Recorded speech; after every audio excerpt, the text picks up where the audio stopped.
माघ पूर्णिमा व्रत कथा। हिंदू धर्म में पूर्णिमा तिथि का विशेष महत्व है। साल में कुल 12 पूर्णिमा पड़ती हैं और हर एक पूर्णिमा का अपना अपना महत्व है। ऐसे ही माघ मास की पूर्णिमा तिथि का विशेष महत्व है। इस साल माघ पूर्णिमा 1 फरवरी 2026 को मनाई जाएगी। इस दिन रवि पुष्य के साथ सर्वार्थ सिद्धि योग का निर्माण हो रहा है। ऐसे में पवित्र नदी में स्नान करने के साथ साथ दान करने से अक्षय पुण्य की प्राप्ति होती है। इस दिन गंगा स्नान के साथ सूर्य देव को अर्घ्य देने के अलावा साधक भगवान सत्यनारायण का पाठ भी कराते हैं। इस दिन भगवान विष्णु की विधिवत पूजा पाठ करने के साथ साथ माघ पूर्णिमा की व्रत कथा का पाठ करें या सुने। इससे शुभ फलों की प्राप्ति होती है। आइए जानते हैं माघ पूर्णिमा की संपूर्ण व्रत कथा। माघ पूर्णिमा की प्राचीन कथा के अनुसार कांतिका नगर में धनेश्वर नाम का एक निर्धन ब्राह्मण निवास करता था।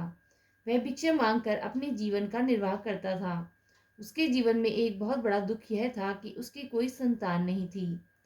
संतानहीन होने के कारण ब्राह्मण और उसकी पत्नी दोनों ही अत्यंत दुखी रहते थे।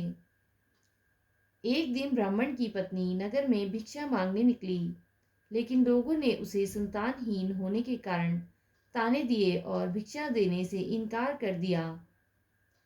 इस अपमान और पीड़ा से वह अत्यंत व्याधित हो गई। उसी समय किसी शुभ चिंतक ने उसे मां काली की 16 दिनों तक विधि पूर्वक पूजा करने का उपाय बताया। ब्राह्मण दंपति ने पूर्ण श्रद्धा, नियम और संयम के साथ लगातार 16 दिनों तक मां काली की आराधना की। उनकी कठोर साधना से प्रसन्न होकर 16वें दिन माता काली ने उन्हें दर्शन दिए और ब्राह्मणी को संतान प्राप्ति का वरदान दिया। साथ ही माता ने यह भी कहा कि तुम पूर्णिमा के दिन एक दीपक जलाओ और प्रत्येक पूर्णिमा पर दीपकों की संख्या बढ़ाते जाना, जब तक कि कम से कम 32 दीपक न हो जाएं। इसके साथ ही माता ने दोनों को जीवन भर पूर्णिमा का व्रत रखने का भी आदेश दिया। माता के आदेशानुसार ब्राह्मण दंपति ने पूर्णिमा व्रत रखना आरंभ किया और हर पूर्णिमा को एक दीपक जलाने लगे। कुछ समय बाद ब्राह्मणी गर्भवती हुई और कालांतर में उसने एक सुंदर पुत्र को जन्म दिया, जिसका नाम उन्होंने देवदास रखा। जब देवदास बड़ा हुआ तो उसके माता पिता ने उसे शिक्षा के लिए उसके मामा के साथ काशी भेज दिया।